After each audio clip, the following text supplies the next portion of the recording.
Health tips for every day, for everyone. From Dr. Mims. Hello doctor MIMS അല്ലേ? അതെ, ആരാണ്?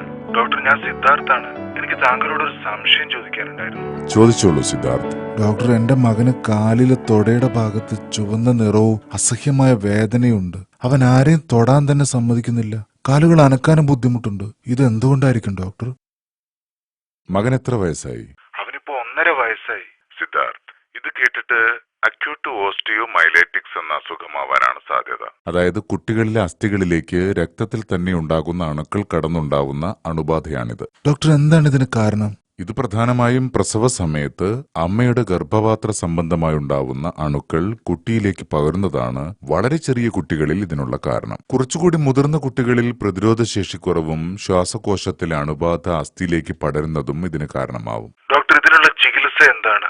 നീർക്കെട്ട് മാത്രമാണെങ്കിൽ സാധാരണ ആന്റിബയോട്ടിക് കൊടുക്കുകയാണ് ചെയ്യാറുള്ളത്. എന്നിട്ടും വ്യത്യാസമൊന്നും കണ്ടില്ലെങ്കിൽ ഓപ്പറേഷൻ ചെയ്യും.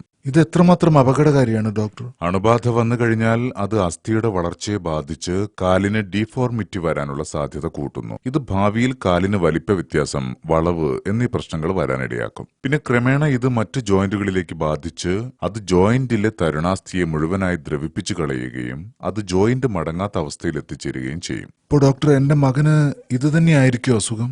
ആകെ പേടിയാവുന്നു. ടെൻഷൻ അടിക്കാതിരിക്കൂ. നാളെ തന്നെ ആശുപത്രിയിലേക്ക് വന്നോളൂ. നമുക്ക് വിശദമായ ഒരു MRI സ്കാനിംഗ് നടത്തി രോഗം കണ്ടെത്താം കേട്ടോ.